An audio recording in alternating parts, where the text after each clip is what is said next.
नमस्कार, आप सभी का स्वागत हेलो किसान में। मैं हूं मुकुल शर्मा। हेलो किसान कार्यक्रम में लगातार अलग अलग विषय लेकर हाजिर हम होते हैं, उस पर पूरी जानकारी आपको दी जाती है। तो चलिए सबसे पहले हमारा जो आज का विषय है वो आपको बता देते हैं, जिससे आप पहले से अपने जो सवाल हैं तैयार कर सकें। आज खासतौर से हम यहाँ बात करेंगे ना सिर्फ फूलों को लेकर भी, और बात करेंगे खरीफ के मौसम में भिंडी की खेती को लेकर भी। जो विषय है वो एक बार फिर मैं आपको बता देता हूँ। आज हम बात करेंगे फूलों की व्यावसायिक खेती को देखते हुए क्या किस तरह के अवसर आपके सामने हैं, इस बारे में आपको हम जानकारी देंगे। और साथ ही बात करेंगे खरीफ के मौसम में जब हम भिंडी की खेती करते हैं, फूलों की अगर बात की जाए तो फूलों के व्यवसाय में किस तरह के अवसर, और अभी का जो मौसम है यानी बरसातकालीन भिंडी की खेती आप कैसे कर सकते हैं। दोनों विषय होंगे, इन दोनों विषय पर जानकारी आपको दी जाएगी। लेकिन अगर आपका कोई सवाल है तो वो आप कैसे पूछ सकते हैं, इसके लिए आप हमारा टोल फ्री नंबर नोट कर लीजिए। ये नंबर है 1800-113060, साथ ही 1800-113061। इन नंबर्स पर आप हमें कॉल कर सकते हैं और आपके सवालों के जवाब देने के लिए दो बेहद ही खास मेहमान हमारे साथ स्टूडियो में मौजूद हैं। उनसे आपका हम परिचय करा देते हैं। हमारे साथ मौजूद हैं डॉक्टर एस सिंधु जी। आप अध्यक्ष हैं पुष्प विज्ञान संभाग के भारतीय कृषि अनुसंधान संस्थान पूसा नई दिल्ली में। बहुत बहुत स्वागत डॉक्टर सिंधु आपका। और साथ ही मौजूद है हमारे साथ डॉक्टर आर के यादव जी। आप प्रधान वैज्ञानिक हैं शाकीय विज्ञान संभाग के भारतीय कृषि अनुसंधान संस्थान पूसा नई दिल्ली में। बहुत बहुत स्वागत डॉक्टर यादव आपका भी। तो बताया आज हमने जो हमारे साथ खास मेहमान जुड़े हुए हैं के बारे में, और आपके देखिए जो सवाल है वो बेहद ही महत्वपूर्ण है हमारे लिए। तो कोशिश आप जल्दी कीजिएगा, ज़्यादा से ज़्यादा सवाल आप जो है जानकारी जो है आप यहाँ ले सकते हैं। लेकिन सबसे पहले अगर हम बात करते हैं यहाँ पर फूलों के व्यवसाय को लेकर, ज़ाहिर तौर पर हमने देखा किस तरह की जो चुनौतियाँ हैं उनका सामना हमारे किसानों ने किया कोविड-19 की वजह से, लेकिन अब किस तरह के अवसर उनके सामने आ सकते हैं ये जानना हमारे लिए बेहद ज़रूरी है। या फूलों की खेती करके कितना लाभ हमारे किसानों को हो सकता है। अगर खासतौर से डॉक्टर सिंधु हम देखें, क्योंकि फूल एक ऐसे हम मान सकते हैं जब फसल की हम बात करते हैं, जो कि हम ये उम्मीद करके चलते हैं शायद ज़्यादा दिन बाकी सब जो फसलें उनके मुकाबले नहीं चलेगा। और कोविड-19 के दौरान भी हमने देखा कहीं ना कहीं चुनौतियां हमारे किसानों के सामने रही, लेकिन किस तरह के अवसर आपको नज़र आते हैं? देखिए कि बहुत सारे किसान भाइयों ने अपने आप को असुरक्षित समझा और वो फूलों की खेती छोड़ करके सब्जी की खेती या अन्य व्यवसाय ढूंढने में लग गए जी। लेकिन अभी क्योंकि कोविड काल काफ़ी हद तक चला गया है और आशा करते हैं कि आने वाला समय अच्छा होगा और हम एक नॉर्मल लाइफ हर इंसान जिएगा। और उसमें चलते हम देखते हैं कि बहुत सारे हमारे सामाजिक कार्यक्रम होते हैं, उसमें फूलों की काफ़ी डिमांड रहती है जी। बिल्कुल, बाज़ार में भाव काफ़ी अच्छा मिलता है। और जैसा कि आप सभी लोग जानते हो कि फ्लोरिकल्चर एक कैश क्रॉप है, बहुत ही कम समय में आप अधिक मुनाफा कमा सकते हैं जी। तो ऐसा ना सोचें कि भाई हमारी जो पैदाइश है, जो हमारा उत्पादन है, उसकी बिक्री नहीं होगी। हाँ जी। आने वाला समय यदि सामान्य रहा तो मांग उसी तरह से बनी रहेगी और फूलों की जो अवसर हैं उससे आप अधिक मुनाफा कमा सकते हैं, स्वराज ढूंढ सकते हैं और आप उससे बहुत सारे कट फ्लावर्स, लूज फ्लावर, आपके जितने भी नववर्ष है, आपकी शादियां हैं और भी बहुत सारे सामाजिक फंक्शन हैं, उनमें फूलों की डिमांड रहती है। और दिल्ली के आसपास और बाकी अन्य शहरों के आसपास भी फूलों की मांग हमेशा बनी रही है और आगे भी बनी रहेगी जी। बिल्कुल, तो ना सिर्फ देखिए चाहे शुभ कार्य की बात की जाए, विशेष आयोजनों की बात की जाए, तो लगातार फूलों की जो मांग है वो बनी रहती है। और जैसा डॉक्टर सिंधु ने कहा कि आगे भी ये बनी रहेगी। आवश्यकता है कुछ सावधानी बरतने की, जो लगातार हमारे अन्नदाता बरत भी रहे हैं। लेकिन और किस तरह का मुनाफा इसमें हो सकता है बताएंगे आपको आगे। पहले नजर डाल लेते हैं इस खास रिपोर्ट पर।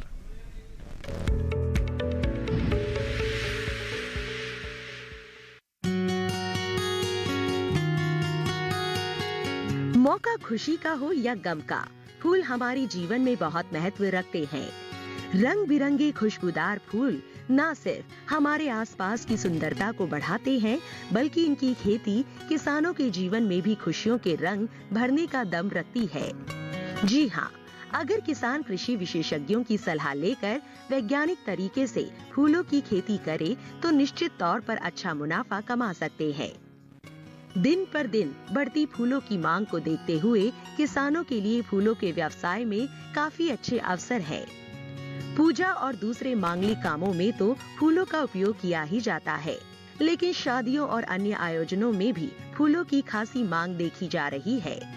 इसके अलावा फूलों से इत्र और गुलकंद आदि तमाम तरह की चीजें भी बनाई जाती हैं। ऐसे में फूलों की खेती और इनका व्यवसाय किसानों के लिए मुनाफे का सौदा हो सकता है। छोटे और सीमांत किसानों के लिए तो फूलों की खेती बेहतर विकल्प साबित हो सकती है, क्योंकि कम जमीन में ही फूलों की खेती और इसके व्यवसाय से अच्छी खासी कमाई हो जाती है।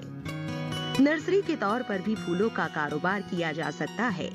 फूलों की फसल को ज्यादा देखभाल की जरूरत होती है। अगर फूलों की फसल की सही समय पर उचित देखरेख नहीं की जाए तो बाजार में फूलों की कीमत कम मिलती है।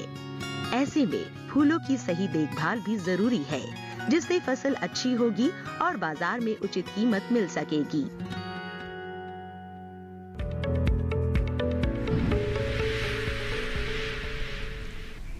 तो काफ़ी महत्वपूर्ण कि जो फसल है वो अच्छी रह सके और उसके बाद आपको उसके ज़रिए जो मुनाफा है वो ज़्यादा मिल पाए।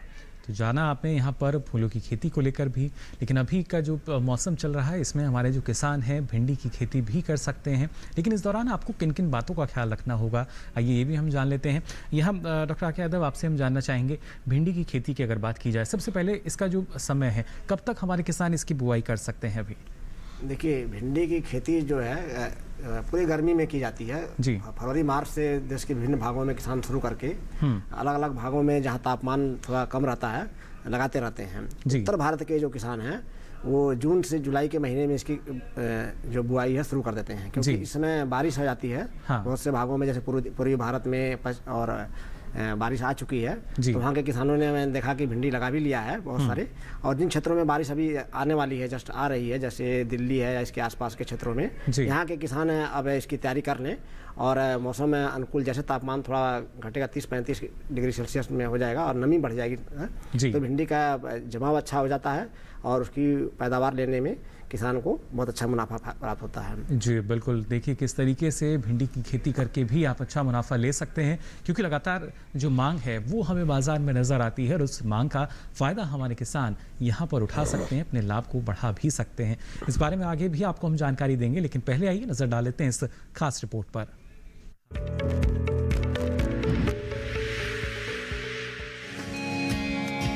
इस मौसम में भिंडी की बुआई की जा सकती है, लेकिन अच्छी फसल तभी मिलेगी जब आप बुआई से लेकर पौधों में भिंडी लगने तक उसकी देखरेख ध्यान से करें। दक्षिण भारत और देश के उन इलाकों में जहां सर्दी कम पड़ती है और पाला नहीं पड़ता, वहां भिंडी की खेती साल भर की जाती है। उत्तरी भारत के मैदानी इलाकों में गर्मी की फसल जनवरी के अंतिम सप्ताह से मार्च तक और बरसात की फसल जून से जुलाई तक बोई जाती है। 1 हेक्टेयर में भिंडी की बुआई के लिए 18 से 22 किलो बीज पर्याप्त है। भिंडी की बुआई करने से पहले खेतों को जोत कर तैयार कर ले, खरपतवार को साफ कर ले। बुआई करते समय कतार से कतार की दूरी 30 सेंटीमीटर और पौध से पौध की दूरी 13 से 15 सेंटीमीटर रखे। किसान भिंडी की कई किस्मों की बुआई कर सकते हैं, जैसे पूसा मखमली और पूसा सावनी आदि। पूसा मखमली किस्म की भिंडी की लंबाई 6 से 8 इंच तक होती है। ये भिंडी लंबी, सीधी, चिकनी और हरे रंग की होती है। पूसा सावनी किस्म की भिंडी की लंबाई 10 से 15 सेंटीमीटर होती है। ये लंबी, पतली, नरम, चिकनी और गहरे हरे रंग की होती है। पूसा सावनी किस्म की 1 हेक्टेयर में 80 से 100 क्विंटल तक पैदावार ली जा सकती है। अगर बात सिंचाई की करें तो बुआई के तुरंत बाद फसल में पहली सिंचाई करें और फिर दूसरी और तीसरी सिंचाई 3 से 4 दिन के अंतराल पर करें। फसल की अच्छी पैदावार के लिए खेतों में समय समय पर निराई गुड़ाई करते रहें।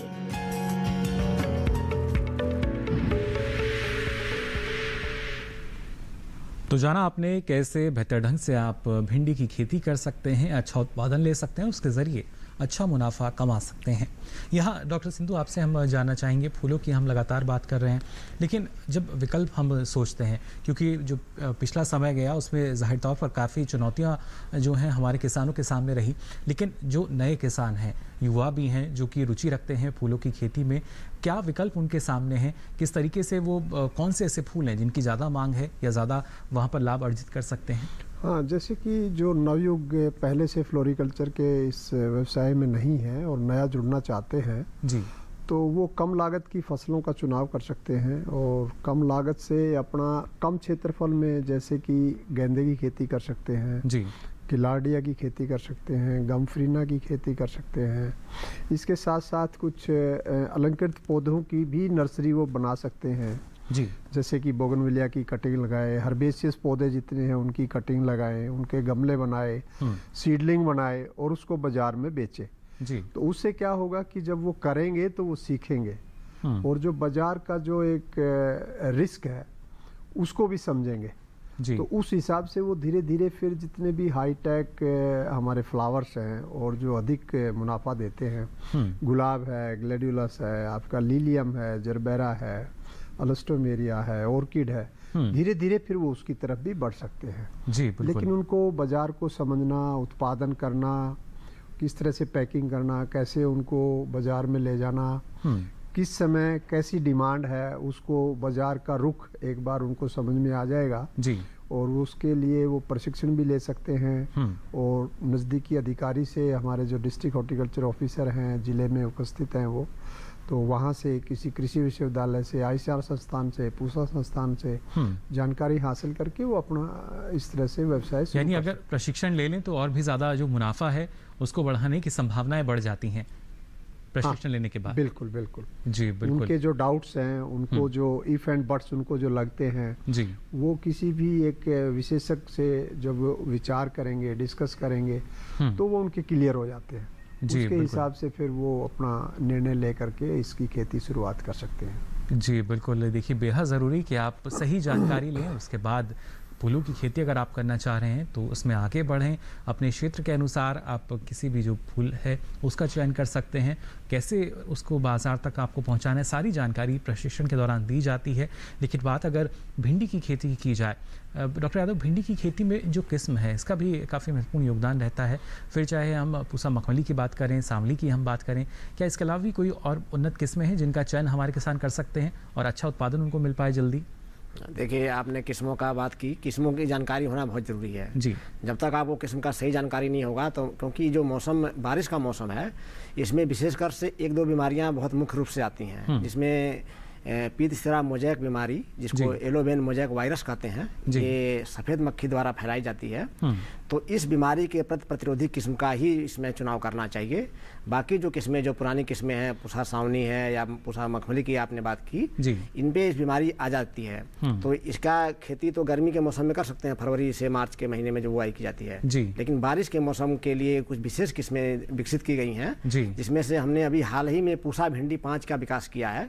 इसकी जो फलियाँ काफ़ी हरी हैं, मुलायम हैं और इसका व्यापक क्षेत्रफल में इसका बीज उत्पादन हो रहा है। हमारा जो राष्ट्रीय बीज निगम है जिसको नेशनल सीड कॉर्पोरेशन कहते हैं, NSC, दिल्ली में है और देश के विभिन्न भागों में इसके केंद्र हैं। इसके केंद्रों के द्वारा काफ़ी व्यापक मात्रा में इसका पिछले 2 सालों से बीज उत्पादन हो रहा है और इसको उपलब्धता है। तो कोई भी किसान है इस पूसा भिंडी 5 की अगर खेती करेगा तो उसमें उसको जो बीमारियों पे होने वाला खर्च है या जो जोखिम है वो नहीं सहना पड़ेगा और अच्छी गुणवत्ता की भिंडी उसको प्राप्त होगी। और इसको भिंडी का सबसे बड़ी खासियत है कि इसका एक्सपोर्ट कर सकते हो आप।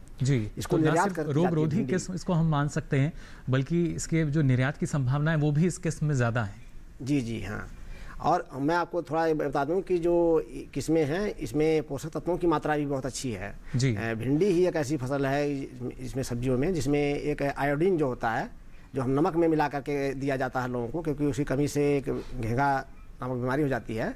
तो लेकिन भिंडी का अगर सेवन करेंगे कि आप लोग, सभी लोग, तो इस बीमारी से काफ़ी इसमें आपको राहत में रुकावट मिलेगी और इसकी मात्रा जो आयोडीन की है इसे प्राप्त हो जाती है। बिल्कुल। और किसान के लिए सबसे बड़ी है, उसके लिए एक्सपोर्ट की संभावना होती है। भिंडी का एक्सपोर्ट हमारे देश में काफ़ी किया जाता है। इस बारे में आगे भी आपसे मैं जानकारी लूंगा कि निर्यात की स्थिति अगर हम देखते हैं भिंडी की। फिलहाल हमारे साथ एक दर्शक जुड़ चुके हैं उत्तराखंड के अल्मोड़ा से। बहुत बहुत स्वागत आपका लक्ष्मण जी। हेलो किसान में क्या जानना चाह रहे हैं? हेलो, उत्तराखंड से हमारे साथ जुड़े हैं और बड़े पैमाने पर, क्योंकि प्राकृतिक रूप से भी देखा जाए तो वहाँ न सिर्फ जो फूलों की स्तर खेती की बात की जाए, व्यापक स्तर हमें नज़र आता है। हेलो। हाँ जी। सवाल पूछ सकते हैं आप लक्ष्मण जी अपना। सर मैं यहाँ पर मैं फूलों की खेती करता हूँ, मुझे फूलों की बहुत शौक है सर। यहाँ पे मार्केटिंग नहीं है जी, तो सर हम इसे मार्केट कहाँ कर सकते हैं?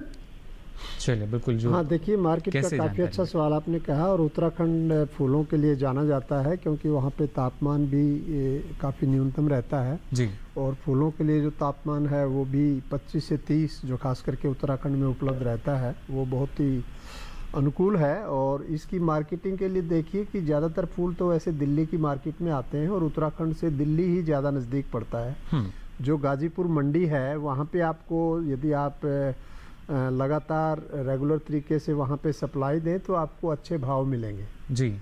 और यदि वहाँ पे आप छोटे छोटे किसान हैं तो एक समूह, कोऑपरेटिव का समूह बनाएं और उस फूल को आप दिल्ली भेजें जी। और यदि बहुत ही कम मात्रा में है आपका तो कोशिश करें कि लोकल मार्केट में आपका नैनीताल है, अल्मोड़ा है, हल्द्वानी है, नीचे उधम सिंह नगर है, तो छोटी छोटी मात्रा तो वहाँ भी उसकी काफ़ी खपत रहती है। यानी घरेलू बाजार में भी, घरेलू बाजार में भी बेच सकते हैं। जी बिल्कुल, ये देखिए काफ़ी महत्वपूर्ण। और उसके साथ ही डॉक्टर सिंधु ने सुझाव भी दिया कि आज हम सभी जानते हैं आप ना सिर्फ FPO से भी जुड़ सकते हैं और कोशिश यही कि ज़्यादा से ज़्यादा जो बाजार की संभावनाएं हैं वो आपके सामने हो, जिससे जो मुनाफा है फूलों की खेती करके वो बढ़ सके। आगे भी आपको हम लगातार बताएंगे और क्या कुछ संभावनाएं यहाँ पर हैं। फिलहाल यहाँ रुक रहे हैं एक छोटे से ब्रेक के लिए। आप बने रहिए दूरदर्शन किसान पर।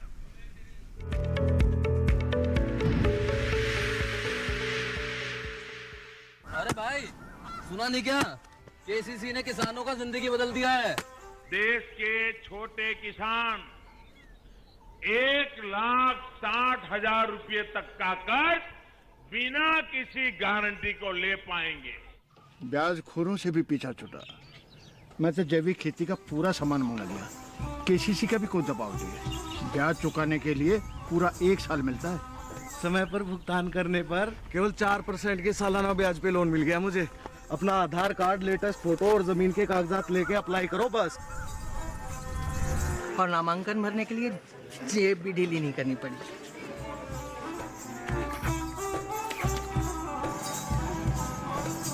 चाचा, उधार चुकाने के 24 घंटे के बाद उतने ही पैसे वापस निकाल सकते हैं। KCC ने किसानों की जिंदगी वाकई बदल दी है। तो आप भी किसान क्रेडिट कार्ड अपनाएं और सहजता से ऋण पाएं।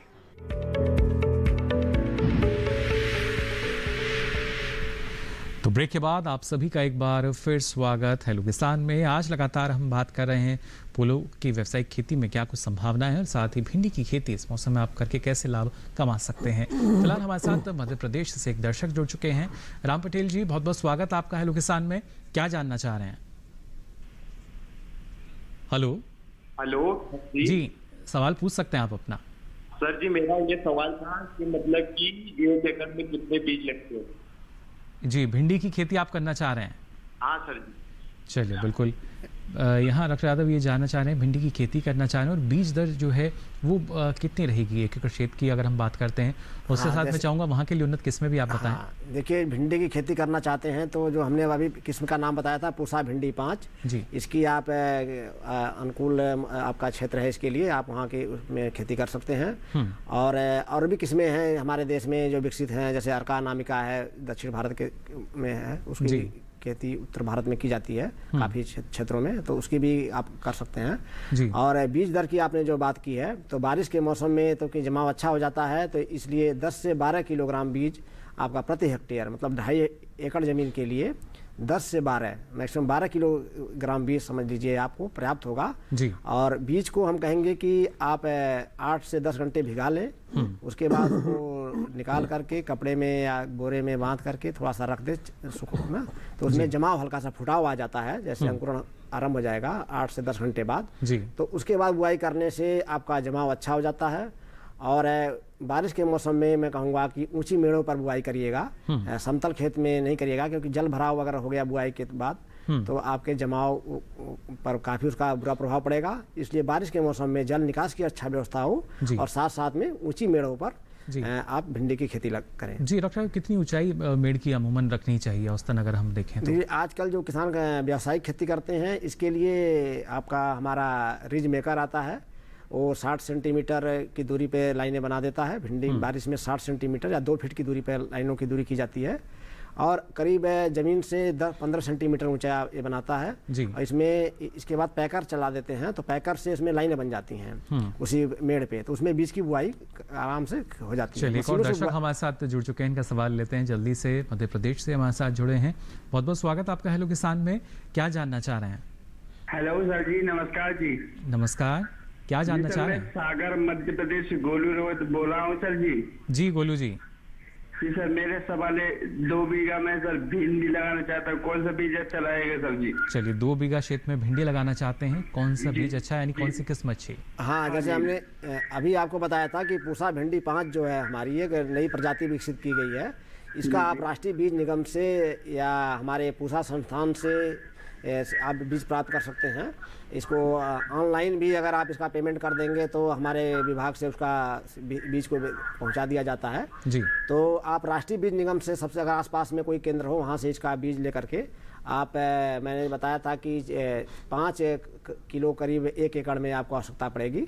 तो आप जितनी ज़मीन है उसके हिसाब से आप उसकी कर लीजिए कि अगर 5 बीघे का आपका एकड़ है तो उसी हिसाब से 1 किलो यानी उसी अनुपात में आपको उसके बीज की मात्रा लेकर के बीज को उपचारित करके, और मैंने कहा कि मेड़ों पे लगाइएगा अवश्य इस बार बारिश में जरूर। ये काफ़ी महत्वपूर्ण, देखिए जो आमतौर पर हम देखते हैं बारिश ज़्यादा हो जाती है तो ऐसे में फसल प्रभावित होने लगती है, नुकसान ना हो इसलिए आप उसको मेड़ पे लगाएं। एक निश्चित अनुपात जो है, ऊंचाई जो है वो आप रखें जिससे किसी भी तरह की हानि आपकी फसल में ना हो।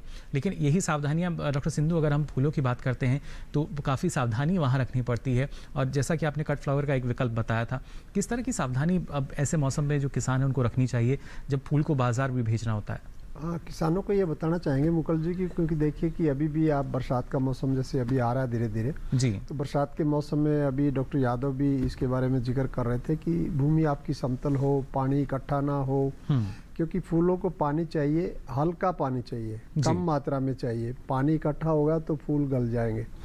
तो अपने खेत का ध्यान रखें, खेत की तैयारी कर लें। आजकल जैसे गुलदाउदी का लगाने का समय है जी, आजकल रजनीगंधा भी लोगों ने लगाया होगा, उसमें भी पानी के निकास का ध्यान रखें। आने वाले समय में आप ग्लैडुलस लगाएंगे, फिर सर्दियों में आप गुलाब लगाएंगे। तो इस तरह से जो छोटी छोटी चीज़ें हैं इन चीज़ों का ध्यान रखें। और आजकल के जैसे ग्रीन हाउस में यदि आप कोई भी गुलदाउदी की फसल लगाना चाहते हैं जी, तो उसका भी खेत अच्छी तरह से तैयार कर लें। आप रोटावेटर से उसको अच्छी तरह से ज़मीन को उल्टा पुल्टा करके अच्छी तरह से उसको लेवलिंग करके ड्रेसिंग करके जी, उसमें गोबर का खाद मिला करके और कोई भी टर्मिसाइड वगैरह अच्छी तरह से उसमें मिला करके अच्छी तरह से क्यारी बनाएं। क्यारी थोड़ी सी ज़मीन से उठी हुई होनी चाहिए। बीच 2 क्यारियों के बीच में कम से कम 1 से 1.5 फीट का फासला हो जी। क्यारी की चौड़ाई लगभग 2 से 2.5 फुट, 1 मीटर से ज़्यादा चौड़ी ना हो, ताकि इंसान दोनों तरफ से जाके उसमें अच्छी तरह से निराई गुड़ाई रोपाई अच्छी तरह से कर सके जी। ये छोटी छोटी चीज़ें हैं, किसान इनको अच्छी तरह से जानते भी हैं। कई बार वो जाने अनजाने में गलती भी हो जाती हैं। तो इन सभी चीज़ों को ध्यान रखें जिससे कि आपकी फसल अच्छी होगी, उत्पादन अच्छा होगा जी। बिल्कुल। और नेचुरली है कि जब उत्पादन अच्छा होगा और ठीक से आप पैकिंग करके उसका भंडारण करके या उसका अच्छी तरह से ट्रांसपोर्ट करके बाजार भेजेंगे जी, तो आपको उसका मुनाफा भी अच्छा ही होगा जी। काफ़ी महत्वपूर्ण है। देखिए, अलग अलग स्तर पर आपको ये सारी जानकारी जो है होनी चाहिए। फिलहाल हमारे साथ बिहार दरभंगा से एक दर्शक जुड़ चुके हैं फोन लाइन पर। अरविंद जी, बहुत बहुत स्वागत आपका। क्या जानना चाह रहे हैं? जी, मैं जहाँ पर हूँ यहाँ पर तो बारिश काफी हो रही है अभी जी। यहाँ पर बारिश काफी हो रही है, तो मुझे भिंडी का खेती करना है जी। तो अभी नमी काफी है, तो मैं क्या अभी उसको लगा सकता हूँ? जी, ये जानना चाह रहे हैं अभी लगाएं या थोड़ा इंतजार करें, क्योंकि नमी ज्यादा है, लगातार बारिश जब हो रही है तो इस समय गीला हो गया खेत, तो आप इसमें बुआई नहीं कर सकते हैं। अपनी बाकी चीज़ें तैयार, बीज खरीद लीजिए आप अपनी आवश्यकता अनुसार। और जैसे ही आपको बारिश बंद हो जाएगी और नमी जो गुड़ाई करने लायक खेत हो जाएगा, जुताई करने लायक, उस समय आप खेत को तैयार करके तुरंत ही आप ऊंचे मेड़ बना करके 2-2 फीट की दूरी पर अपने जो रिज मेकर से लाइनें बना लीजिएगा और उसके ऊपर आप भिंडी की बुआई करिएगा। पर्याप्त नमी रहे, जब जमीन थोड़ी सी सूख जाए, मॉइस्चर सही होना चाहिए उसमें, नमी की मात्रा। लेकिन गीले खेत में आप उसकी बुआई ना करें, क्योंकि पानी फिर से बरस जाएगा तो बीज गल जाएगा उसी में। तो इसलिए थोड़ा सा इंतजार करिए, जैसे जब खेत जुताई के लायक हो जाएगा थोड़ा सा, उसके बाद जुताई करके तुरंत ही आप उसकी बुआई कर दीजिएगा। यानी नमी की जो सही मात्रा है उसका ख्याल आपको रखना होगा। ऐसा नहीं कि आप अभी से जो बीज है वो लगा दें, जिसमें संभावना है कि जो बीज है वो नष्ट हो सकता है, यानी खराब हो सकता है, और उतनी उपज जो है आपको नहीं मिल पाएगी। लेकिन डॉक्टर यादव, अगर सिंचाई की हम बात करते हैं भिंडी की खेती में, क्योंकि कई ऐसे क्षेत्र हैं जहाँ पर मानसूनी बारिश पर हमारे किसान निर्भर करते हैं, तो क्या उसी हिसाब से उन्हें सिंचाई प्रबंधन अपनाना चाहिए? हाँ, देखिए, पहली जो बुआई की जाती है उस समय खेत में नमी की मात्रा कितनी है इसका बहुत बड़ा महत्व होता है। क्योंकि आप जब खेत जैसे ही पलेवा करके, जिन क्षेत्रों में बारिश नहीं हुई है वहाँ के किसान पलेवा करके खेत को, उसके बाद खेत की जुताई करके और उसी दिन तैयार करके उस मेड़ों को, उसके ऊपर आपने बीज की बुआई कर सकते हैं वो। और बीज की बुआई मैंने कहा था, अगर नमी की मात्रा कम है तो उसमें क्या करेंगे, बीज को भिगा लेंगे 8 से 10 घंटे बाद, और ऐसे ही 10-12 घंटे के करीब उसको निकाल करके पानी से अलग करके गीले कपड़े में उसको रख देंगे, तो उसमें फुटा हुआ जाता है। तो इस तरीके से बुआई करने से अगर नमी कम भी रहेगी, अगर आपके क्षेत्र में बारिश नहीं हो रही है तो भी जमाव हो जाएगा। और कोशिश किया करिए कि अगर सही नमी में आपने बुआई की है तो आपको बीज 4 से 5 दिन में जम जाता है। तो उसके बाद 8 से 10 दिन के जब आपने खेत तैयार किया, उससे बुआई की है, उसे 8 से 10 दिन के बाद मॉइस्चर कम हो जाएगा, नमी कम हो जाएगी, उस समय आप पहले सिंचाई हल्की कर सकते हैं। तो बहुत ज़्यादा पानी नहीं देना है, पूरा डुबाना नहीं है अपनी मेड़ों को, पूरे किनारे तक पानी भर दीजिए, तो उसके बाद रिस्क करके पानी जो है नमी अंदर चली जाती है। तो इस तरीके से आपको ध्यान रखेंगे तो आपका बीज का प्रभाव अच्छा होगा और आपकी पैदावार अच्छी मिलेगी। जी बिल्कुल, देखिए इतना ज़रूरी कि जो प्रबंधन है आप उसको ज़रूर अपनाएं। साथ ही फूलों की भी हम बात कर रहे हैं, किस तरह के जो नए अवसर हैं, संभावनाएं हैं, वो किसानों के सामने हैं। और यहाँ खासतौर से अगर डॉक्टर सिंधु हम बात करें, क्योंकि फूलों की खेती में रोज़गार की संभावनाएँ भी बढ़ जाती हैं।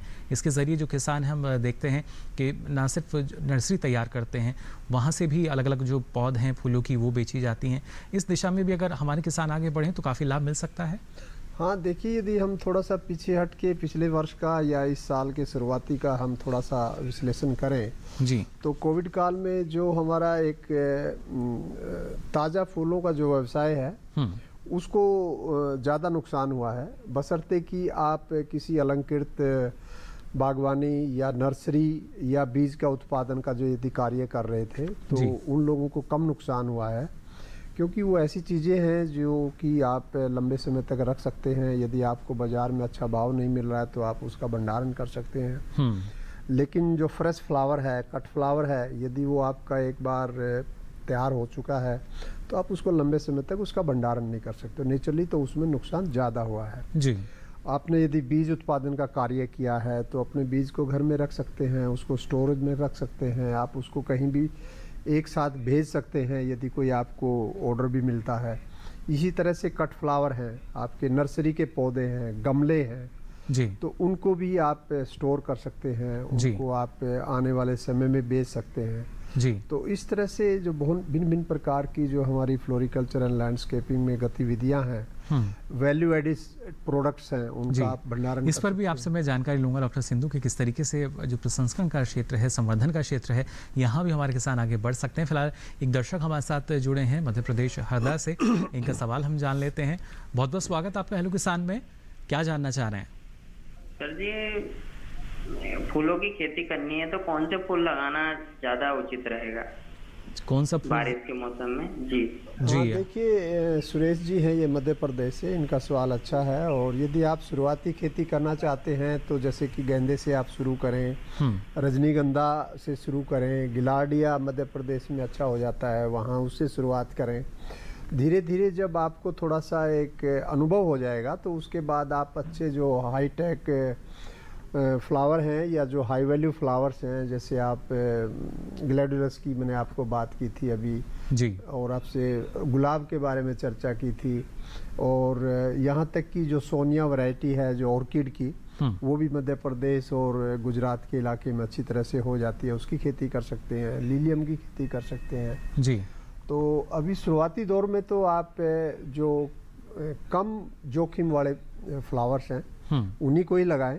जी, गुलदावदी से और रजनीगंधा से और आपका गेंदा है, इसे शुरुआत करें जी, और धीरे धीरे धीरे धीरे अपना स्केल बढ़ाते जाएं जी। यानी जैसे क्षेत्र में आप आगे बढ़ेंगे तो और बेहतर ढंग से जान सकेंगे या नए जो विकल्प हैं उनका चयन आप कर सकेंगे। लेकिन शुरुआती तौर पर जैसे डॉक्टर सिंधु ने कहा, गुलदाउदी की बात करें, रजनीगंधा या फिर गेंदे की बात करें, क्योंकि ये ऐसे फूल हैं जिनकी मांग साल भर हम देखते हैं बाजार में बनी रहती है और इनकी खेती करके भी आप अच्छा लाभ कमा सकते हैं। आगे भी हमारे जो विषय हैं इन पर लगातार विशेषज्ञ आपको जानकारी यहाँ देते रहेंगे, लेकिन फिलहाल वक्त हो चला एक और छोटे से ब्रेक का। जल्द हाजिर होंगे, आप बने रहिए दूरदर्शन किसान पर।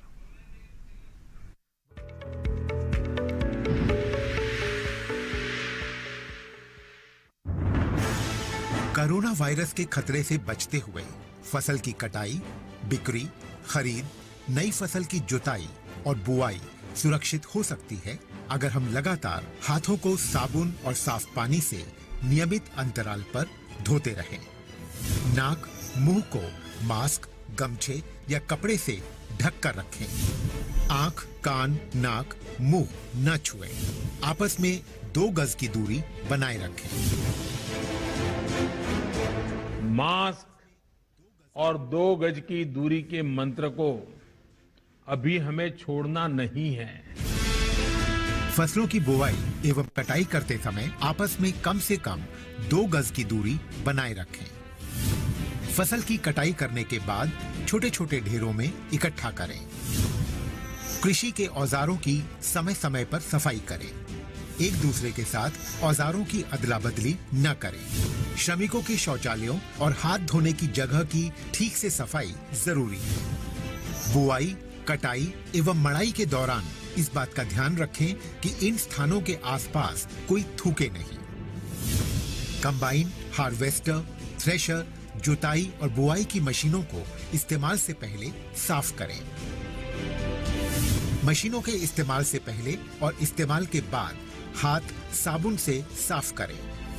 वाहनों, बोरियों, थैलियों और पैकिंग के दूसरे सामान की साफ सफाई पर भी खास ध्यान दें।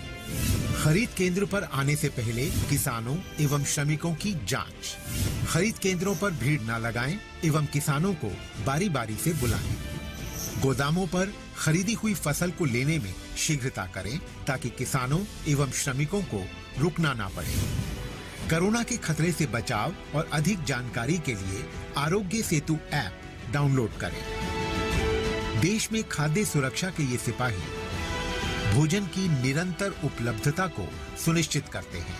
किसान स्वस्थ रहें, तभी हम कोरोना वायरस से जीत पाएंगे, आगे बढ़ पाएंगे। किसान सबल, देश प्रबल।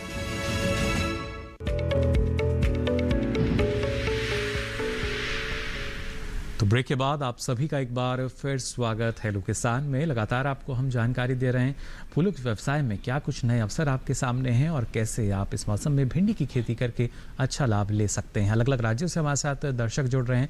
फिलहाल बिहार सीतामढ़ी से हमारे साथ एक दर्शक जुड़ चुके हैं फोन लाइन पर। शत्रुघ्न जी, बहुत बहुत स्वागत आपका हेलो किसान में। क्या जानना चाह रहे हैं? हेलो शत्रुघ्न हेलो जी, सवाल पूछ सकते हैं आप अपना। सर नमस्कार। जी नमस्कार। जी हम सीतामढ़ी बिहार से बोल रहे हैं। जी सर आप कह रहे हैं कि भिंडी की सब्जी खेती करने का टाइम बचाएगा सर? हमें यहाँ बारिश बहुत तेज हो रहा। बारिश बहुत तेज है और अभी क्या भिंडी की खेती कर सकते हैं डॉक्टर यादव या नहीं? जैसे बारिश बहुत तेज हो रहा है तो मैं पहले भी एक दर्शक को बता चुका हूँ कि आप थोड़ा सा इंतजार करिए। जब बारिश थोड़ा सा कम हो जाए या रुक जाए, उसके बाद जब खेत जुताई लायक हो जाएगा, उसके बाद तैयारी करके आप खेत को अच्छे से उसके बाद ऊंचे मेड़ों पे आपने बुआई करेंगे।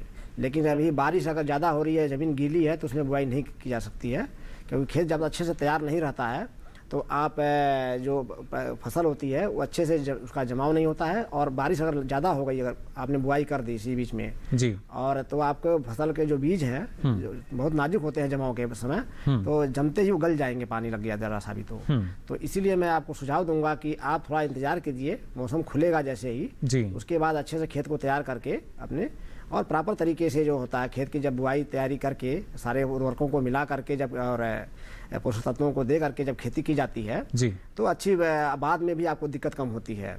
और उसके बाद बुआई के तुरंत बाद बारिश के मौसम में एक और मैं किसानों भाइयों को सुझाव देना चाहूँगा कि खरपतवार नाशी का प्रयोग जरूर करें। जो प्री इमरजेंस बीडीसाइड होता है, जिसको खरपतवार नाशी है जी, पेंडी मेथिलीन बोलते हैं, इसका छिड़काव जमीन पे जरूर करें बुआई के तुरंत बाद। कितनी मात्रा है कि शुरुआती दौर में आपके जो खरपतवार है वो आपको फसल आप जो जमाव होता है खरपतवार की जमाव रुक जाता है और आपकी फसल की जमाव हो जाता है और आपके फसल में खरपतवार से कोई कंपटीशन नहीं हो पाता है जी।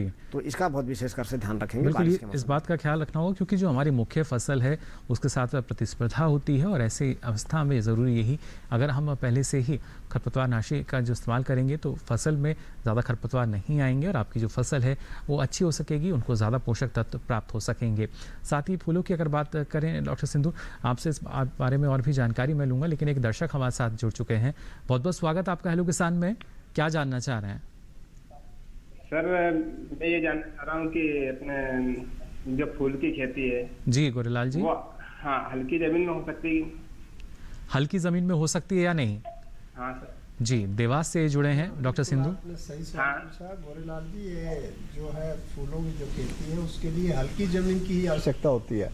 हाँ, बहुत जो सैंडी और सैंडी लॉम सोयल है वो बहुत ही इसके लिए उत्तम होती है और जो खास करके ब्लैक सोयल है जिसमें क्ले कंटेंट ज़्यादा है जी, उसमें फूलों की जो बढ़वार है वो अच्छी नहीं होती।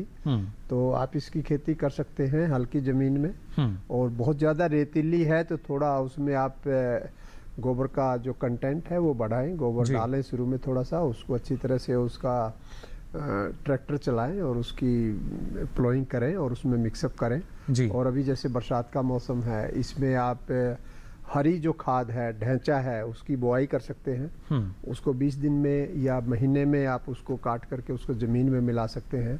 यदि आपकी हल्की ज़मीन है, डेफिशिएंट है, नाइट्रोजन कंटेंट कम है, कार्बन कंटेंट उसमें कम है तो वो भी बढ़ जाएगा और आपकी जो फसल है वो भी अच्छी आएगी और ज़मीन भी आपकी अच्छी तरह से उर्वरता शक्ति भी बिल्कुल। उसके लिए ज़रूरी है कि आप हो जाएगा। जो मिट्टी की जांच है वो भी लगातार कराते रहें जिससे आप जान सकें कि जो मिट्टी की सेहत है वो कैसी बनी हुई है, क्योंकि ये काफ़ी महत्वपूर्ण है। जो आपकी जो फसल है, कुछ भी फसल आप जिसका चयन करते हैं उसकी उपज निर्भर करती है मिट्टी की सेहत पर ही।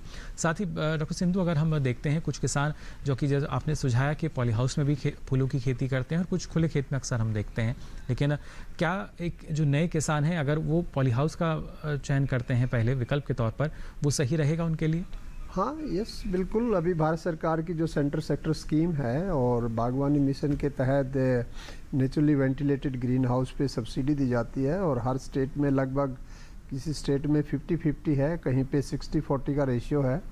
तो वो अपने नज़दीकी किसी भी हॉर्टिकल्चर डेवलपमेंट ऑफिसर या DHO डिस्ट्रिक्ट हॉर्टिकल्चर ऑफिसर से संपर्क स्थापित करें।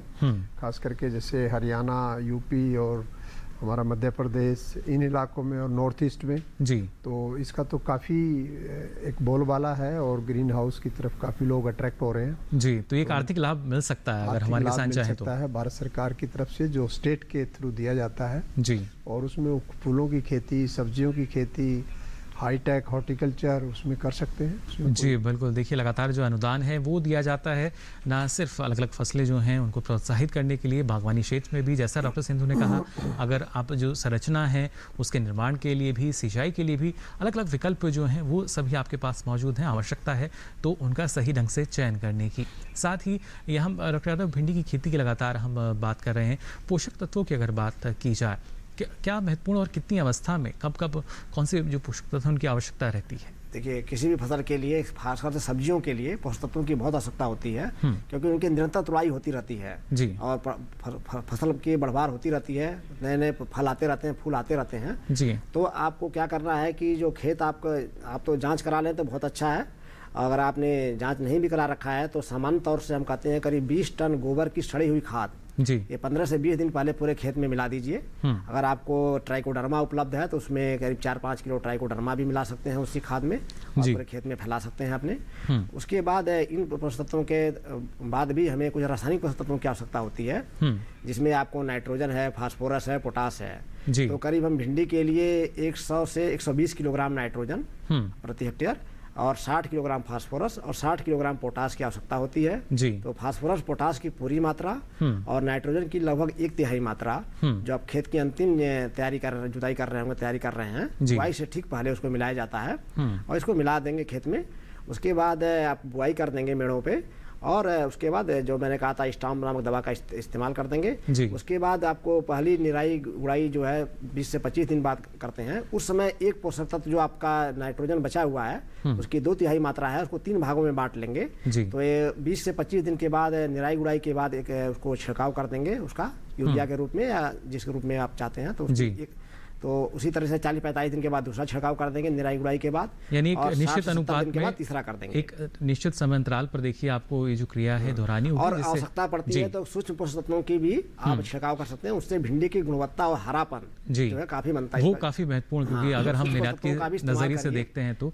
फिलहाल एक और दर्शक हमारे साथ जुड़े हैं हिमाचल प्रदेश मंडी से। नागेंद्र जी, बहुत बहुत स्वागत आपका। यहाँ पर क्या जानना चाह रहे हैं? हेलो, नमस्कार सर। नमस्कार, क्या जानना चाह रहे हैं? मैं हिमाचल जी स्वागत आपका, सवाल पूछ सकते हैं आप। सर मेरा सवाल ये है कि प्रदेश में हमारे एक किसान काटनी और ये चलते हैं, दुनिया भर के करते हैं जी और कई महीने तक तो वहाँ पर हमारे जैसे कपड़ा के फूल किस तरह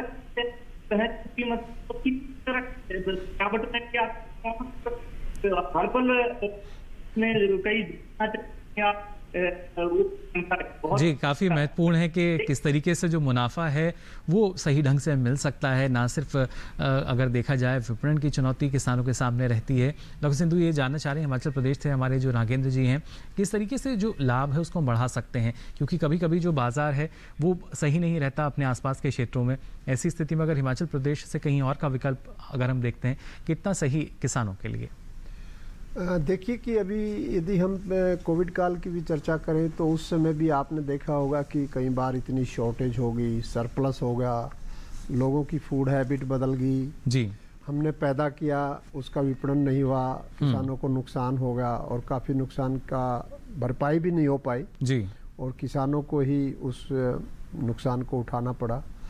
तो ये जो कृषि है, कृषि क्योंकि हमारा ये प्राकृतिक आधारित एक व्यवसाय है और डिमांड ड्रिवन है, पहले से हमें सोच के चलना पड़ेगा। यदि हम कार्नेशन की खेती कर रहे हैं तो वो कब फूल देगी, किस मौसम में देगी, कब मार्केट में बाज़ार अच्छा मिलेगा, कब नहीं मिलेगा, ये सब सोच के बहुत सारे किसान हैं, वो हम तो वैज्ञानिक हैं, वो हमसे भी ज़्यादा जानते हैं जी कि जी इसका फूल हमारा दिसंबर के अंत में आना चाहिए ताकि नववर्ष होगा, शादियां होंगी, बहुत सारे फंक्शन होंगे, क्रिसमस होगा, तो इस समय फूलों की डिमांड रहेगी, तो वो अच्छा मुनाफा कमाते हैं जी। कई बार क्या होता है कि एक किसान एक ही फसल पर, एक ही फूल पर निर्भर करता है, यदि उसमें उसको नुकसान होगा तो इसीलिए उसको थोड़ा डाइवर्सिफाई, उसको विविधीकरण की तरफ जाना होगा जी। एक फूल ना लेके 2-3 फूलों की खेती करे, सब्जियों को भी उसमें जोड़े, फलों को भी जोड़े, उससे जुड़ी ही और भी जो विविधीकरण की जो हमारी व्यवसाय की जो गतिविधियां हैं, मशरूम है, हनी बी है, और आज के समय में तो और भी ज़्यादा महत्व है विविधीकरण की जब हम बात करते हैं। फिलहाल एक और दर्शक हमारे साथ जुड़े हैं बिहार भागलपुर से।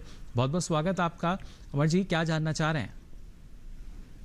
हम जानना चाह रहे हैं सर कि जी फूलों का खेती जो फ्लावर का है, गुलाब का जी, तो ये खुलेआम खेत के लिए कौन सा नस्ल, कहाँ से वैरायटी, ये कौन सा नस्ल का वैरायटी मिलेगा कहाँ जी? खुले खेत में आप खेती करना चाह रहे हैं कट फ्लावर की? जी कट फ्लावर गुलाब की खेती खुलेआम खेत के लिए। इनका अमरजीत सिंह है भागलपुर से, इनका मैं सवाल समझ गया। ये चाह रहे हैं कि भाई खुले खेत, ग्रीन हाउस ना लगा के जी, और हम खुले खेत में कौन कौन से फूल उगा सकते हैं गुलाब के लिए खासतौर से। हाँ, खास करके वो इनका सवाल है जी। तो जैसे कि हम लूज फ्लावर की यदि बात करें तो लूज फ्लावर में आप गेंदा एक है, प्रमुख है, जिसका आप पूरे गर्मी, सर्दी, बरसात तीनों मौसम में 3 फसलें ले सकते हैं जी। और उसके साथ साथ गुलदावदी है, वो भी खुले खेत में हो जाती है। और इसके साथ साथ गुलाब है, देसी गुलाब है, चेती गुलाब जिसको बोलते हैं, उसको भी आप खुले खेत में कर सकते हैं। कुछ ऐसी किस्में हैं जो कि खुले खेत में आप उगा करके और उसको कट फ्लावर के रूप में भी बेचा जा सकता है जी। तो खुले खेत में आप रजनीगंधा की खेती कर सकते हैं। आने वाले समय में सर्दियों के मौसम में ग्लैडियोलस की खेती खुले खेत में कर सकते हैं जी। तो ये भागलपुर से है, तो भागलपुर के किसी डिस्ट्रिक्ट हॉर्टिकल्चर ऑफिसर से और विस्तृत में जानकारी ले लें कि कितना इनको ज़मीन है, कैसी भूमि है, पीएच कितना है, कितना ये करना चाहते हैं। और खुले खेत में भी अनुदान उपलब्ध है जी। नेशनल हॉर्टिकल्चर बोर्ड भी देता है, स्टेट गवर्नमेंट भी इन पे अनुदान देती है, आर्थिक सहायता देती हैं। और पूसा बिहार में डॉक्टर राजेंद्र प्रसाद केंद्रीय कृषि विश्वविद्यालय है जी, वहाँ भी हमारा फ्लोरिकल्चर का एक डिपार्टमेंट है। वहाँ से भी अच्छे बीज, अच्छा प्रशिक्षण जी, और कोई ना कोई वहाँ से भी जानकारी हासिल कर। ये बेहद ज़रूरी कि देखिए जब आप मन बना चुके हैं फूलों की खेती आपको करनी है तो यहाँ पर एक कदम और आपको आगे बढ़ाना होगा। और आप अगर प्रशिक्षण ले लेंगे तो और भी ज़्यादा फ़ायदा आपको मिल सकता है। फूलों की खेती जो हर किसी को अपनी ओर आकर्षित करती है, उसके ज़रिए जो मुनाफा है वो और ज़्यादा आपको आकर्षित कर सकेगा, यानी बड़े पैमाने पर आप फूलों की खेती करके लाभ अर्जित कर सकेंगे। आगे भी आपको हम जानकारी देते रहेंगे, लेकिन यहाँ फ़िलहाल रुक रहे हैं एक छोटे से ब्रेक के लिए।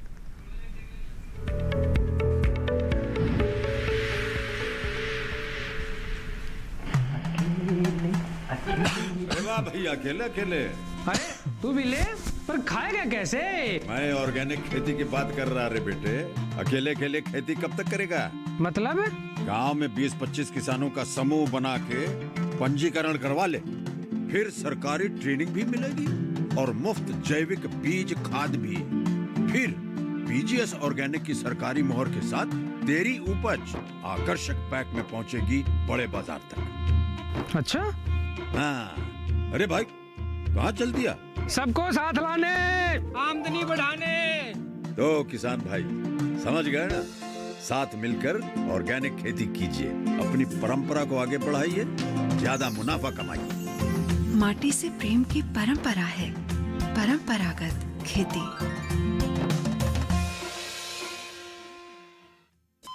अरे सुन तो। मुझे क्या सुनाना चाहते हो? जो सुनाओ मेरी सौतन को। किसको? अरे वही तुम्हारा मोबाइल फोन जिससे सुबह शाम दिन रात चिपके रहते थे और कहते थे किसान कॉल सेंटर से बातें हो रही हैं। अच्छा ये बात है। हाँ क्यों, क्या हुआ? अब बात नहीं होती क्या? अब तो झट से बात हो जाती है। ऐसा क्या?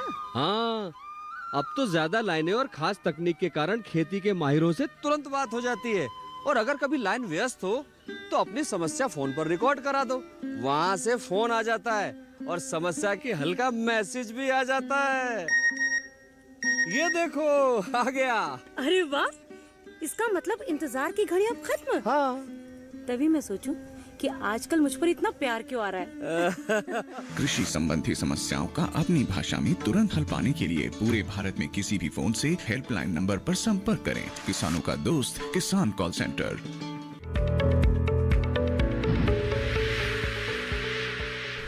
ब्रेक के बाद आप सभी का एक बार फिर स्वागत दूरदर्शन किसान पर। आप देख रहे हैं हेलो किसान, जहां आज आपको हम जानकारी दे रहे हैं फूलों के व्यवसाय में क्या कुछ नए अवसर आपके सामने हैं। साथ ही अभी जो मौसम चल रहा है बारिश का, इसमें आप भिंडी की खेती किन किन बातों का ख्याल रखकर कर सकते हैं और कैसे अच्छा उत्पादन आपको मिल सकता है। फिलहाल हमारे साथ दर्शक जो हैं वो लगातार जुड़ रहे हैं। एक और दर्शक हमारे साथ जुड़े हैं राजस्थान से। जगदीश जी, बहुत बहुत स्वागत आपका हेलो किसान में। क्या जानना चाह रहे हैं? सर भिंडी लगाना चाह रहा हूँ। जी, भिंडी लगाना चाह रहे हैं आप? हाँ जी। जी, तो दौसा राजस्थान से जुड़े हैं और भिंडी की खेती करना चाह रहे हैं। कौन सी किस्म अच्छी रहेगी डॉक्टर साहब? हाँ, भिंडी की अगर प्रजाति के बारे में जानना चाहते हैं तो हमने बार बार इसको बता रहे हैं कि पूसा भिंडी 5 जो हमने विकसित की है, पूसा संस्थान जो दिल्ली में है जी, और इसका जो क्षेत्रीय संस्थान है करनाल में, वहाँ से भी या राष्ट्रीय बीज निगम से, इन तीनों जगहों से कहीं से भी आप अपने इस भिंडी का बीज प्राप्त करके आप अपने इसको लगा सकते हैं। इसके अलावा अन्य किस्में भी आप उपलब्ध हैं, वो भी जैसे आज के हिसार से है, वर्षा उपहार है, हिसार उन्नत है, उनको भी लगा सकते हैं। लेकिन इस बात का ध्यान रखेंगे कि बारिश के मौसम में वही प्रजाति लगाएंगे जो पीत सिरा मोजैक या YBMB जिसको बोलते हैं विषाणु रोग होता है जी, वायरस वाला, उसके प्रति प्रतिरोधी होनी चाहिए, नहीं तो सारी बीमारी आ जाएगी बारिश के मौसम में और आपको काफी नुकसान होगा। यानी रोग प्रतिरोधक क्षमता जो है उस किस्मों को हम बता रहे हैं, कोशिश करिए कि उनके बीज प्राप्त करके उनको लगाने की कोशिश कीजिए। जी डॉक्टर यादव, क्या हमारी जो भिंडी की फसल है उसमें इस मौसम में कीटों का प्रकोप भी नजर आता है? हाँ, देखिए सब्जियों की कोई भी फसल लगाएंगे तो आपको कीट और बीमारियों का सामना तो करना पड़ता है जी। और बारिश के मौसम में बीमारियां ज़्यादा आती हैं क्योंकि इसमें जो मौसम है हल्का तापमान कम रहता है, तो पौधों के साथ साथ कि जो बीमारी के फैलाने वाले जैसे सफ़ेद मक्खी है या और कीट हैं उनकी भी बढ़वार ज़्यादा रहती है जी। तो इसमें विशेषकर से भिंडी में शुरुआती दौर पे जब भिंडी जम जाती है उसके बाद 10-15 दिन की होती है तो आपको देखेंगे जैसिड एक लीफ हॉपर होता है, पत्ती के नीचे एक हरे रंग का कीड़ा रहेगा जी। वो आपको पत्ती का रस चूस लेगा, पत्ती सिकुड़ी ऊपर को दिखेगी, तो सिकुड़ी अगर दिखती है तो आप पत्ती को नीचे देखिए, उसके नीचे एक हरे रंग का कीट होगा, उसको छुएंगे तो आप टेढ़ा सा चलेगा, वो सीधा ना चल के टेढ़ा चलता तो आपकी पहचान हो जाएगी।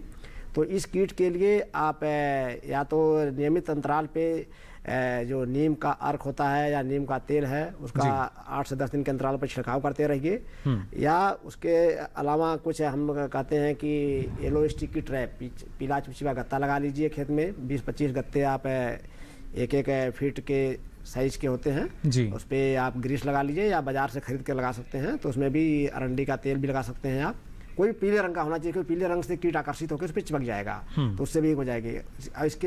इस कीट के लिए आप कोई लास्ट में आपको आवश्यकता पड़ती है दवा की, तो आप दवा के लिए आप एसिटामाइप्रिड एक दवा होती है जी। उसकी पाउडर होती है, वो 3 ग्राम मात्रा को 10 लीटर पानी में घोल बना करके छिड़काव कर दीजिए। ज़्यादा समस्या है तो 5 ग्राम मात्रा को 10 लीटर पानी में घोल बनाएंगे। इस तरीके से इमिडाक्लोप्रिड दवा दूसरी होती है, उसको 1 हफ्ते के बाद या 10 दिन के बाद उसका आवश्यकता पड़ती है तो दोहरा दीजिए। तो इससे इमिडाक्लोप्रिड भी आपको इतनी मात्रा में वो लिक्विड होता है तो तरल होता है, तो उसमें 3 से 5 मिलीलीटर मात्रा 10 लीटर पानी में घोल बना के आप छिड़काव कर सकते हैं। यानी कीटों का प्रकोप जब ज्यादा हो तभी आप आखिरी विकल्प के तौर पर जो दवा है इसका इस्तेमाल कर सकते हैं। कभी-कभी फल और तना छेदक भी कीट आएगा तो फल को नुकसान पहुंचाता है, तो फूल आते समय ही इन्हीं दवाओं का इस्तेमाल आप कर सकते हैं, या जो इसके लिए फेरोमोन ट्रैप आता है उसकी 20-25 ट्रैप को भी आप खेत में लगा देंगे, ये भी काफी कारगर हो सकता है। नर कीट आकर्षित होकर के उसमें नष्ट हो जाएगा और आपके मादा जो है प्रजनन रुक जाएगा। चलिए बिल्कुल, तो देखिए किस तरीके से ध्यान रखेंगे कीट प्रबंधन यानी हमारे जो किसान भाई हैं वो कर सकेंगे। साथ ही फूलों की भी अगर बात की जाए डॉक्टर सिंधु, प्रसंस्करण एक ऐसा विषय जो काफ़ी अपने आप में विस्तृत भी है, लेकिन फूलों के लिहाज से अगर देखा जाए तो क्या जो किसान है इस दिशा में भी आगे बढ़ सकते हैं? हाँ बिल्कुल, क्योंकि कोविड ने काफ़ी कुछ सिखा दिया और बहुत सारे किसान अब बहुत सारे अन्य जो साधन है, जो एक अल्टरनेटिव एक्टिविटी है विद इन फ्लोरिकल्चर, एक विविधीकरण है, उसकी तरफ जा रहे हैं धीरे धीरे जी। और क्योंकि अब एक ही चीज़ को हम करते रहें और अचानक कोई ऐसी मार्केटिंग या विपणन की कोई व्यवस्था ना हो जिसके कारण काफ़ी नुकसान उठाना पड़े, तो उसको देखते देखते काफ़ी किसानों ने अभी बीज उत्पादन का काम शुरू कर दिया, काफ़ी किसानों ने कंद लगाने का काम शुरू कर दिया, कुछ किसान वैल्यू एडिशन की तरफ जा रहे हैं जी कि भाई गुलाब से अर्क निकाल लें, गुलाब से गुलकंद बना लें, गुलाब से रोज वाटर बना लें, इसी तरह से हम गेंदे से इसका पिगमेंट निकाल लें, इससे ल्यूटियन निकाल लें, कैरोटीन। किसानों ने आपदा को अवसर में बदला है। अवसर में जी। तो जो चुनौतियां हैं, प्रधानमंत्री जी का भी ये काफ़ी संदेश रहा और एक नारा भी था कि भाई जितनी भी चुनौतियां हैं उनको अवसर में बदलो जी। तो अवसर में धीरे धीरे जो चुनौतियां हैं वो अपने आप ही अवसर ढूंढने के लिए इंसान को मजबूर करती हैं। जी बिल्कुल, ये तो काफी महत्वपूर्ण है क्योंकि तो लगातार जो महत्वपूर्ण है कि ऐसी एक्टिविटी करें जिसको कि आप रोक सकें, जिसका भंडार कर सकें, जी, जिससे कि आपको इमीडिएट लॉस ना हो। बिल्कुल, और कहा भी जाता है कि जो आवश्यकता है आविष्कार की जननी है, और इस दौरान हमने देखा किस तरीके से नए ढंग से हमने शुरुआत की, और हम उम्मीद यही करते हैं कि जो किसान हैं उन्हें आने वाले समय में भले ही चुनौतियां उनके सामने हो, लेकिन नुकसान का सामना ना करना पड़े और उनका जो मुनाफा है वो लगातार बढ़ता रहे। फिलहाल आज आप दोनों ने इतनी महत्वपूर्ण जानकारी हमारे दर्शकों के साथ साझा की, इसके लिए आप दोनों का बहुत बहुत शुक्रिया। तो जाना आपने किस तरीके से आप फूलों की खेती अगर करना चाहते हैं, किस तरह की संभावनाएं वहाँ मौजूद, और जो किसान भिंडी की खेती करना चाहते हैं तो किन किन बातों का ख्याल आपको रखना होगा। अब चलिए हमारा जो कल का विषय है, कल के विषय में भी बारे में आपको हम जानकारी यहाँ दे देते हैं, जिससे पहले से ही जो आप अपना सवाल है वो तैयार कर सकें। कल बात करेंगे मिट्टी और पानी परीक्षण की, और साथ ही जानकारी देंगे एलोवेरा की खेती कैसे लाभ कमाएं किसान। तो विषय आप जान चुके हैं, लेकिन इसके साथ ही अगर आप अपना कोई सवाल सुझाव हम तक पहुंचाना चाहते हैं तो आप हमें ईमेल कर सकते हैं। इसके लिए आप हमारी ईमेल आईडी नोट कर लीजिए। मेल आईडी है hellokisan2015@gmail.com। साथ ही आप फेसबुक पर जाकर भी हमारे साथ जुड़ सकते हैं। इसके लिए आपको फेसबुक पर जाकर हिंदी में टाइप करना होगा हेलो किसान, और यहाँ भी आप अपना सवाल या सुझाव लिखकर छोड़ सकते हैं। और अब बारी है आखिर लेकिन सबसे महत्वपूर्ण विकल्प की। आप दूरदर्शन किसान के कॉल सेंटर का नंबर नोट कर लीजिए। ये नंबर है 1800113060। सोमवार से शनिवार सुबह 6 से रात के 10 बजे तक ये लाइन खुली है, इस पर भी आप अपना सवाल दर्ज करा सकते हैं। तो लगातार आपको हम जानकारी दे रहे हैं। उसके साथ ही जो दर्शक हमारे पहले प्रसारित जो कार्यक्रम है उसके बारे में कुछ जानकारी लेना चाहते हैं तो आपकी टीवी स्क्रीन पर जो QR कोड आता है इसको आप स्कैन कर सकते हैं, जिसके ज़रिए आप जुड़ सकेंगे हमारे YouTube चैनल से, जहां पर आपको सारी जानकारी उपलब्ध हो सकेगी। लगातार जानकारी आपको हम यहाँ पहुँचाते रहेंगे, लेकिन फिलहाल आज हेलो किसान में बस इतना ही। दीजिए इजाज़त, नमस्कार।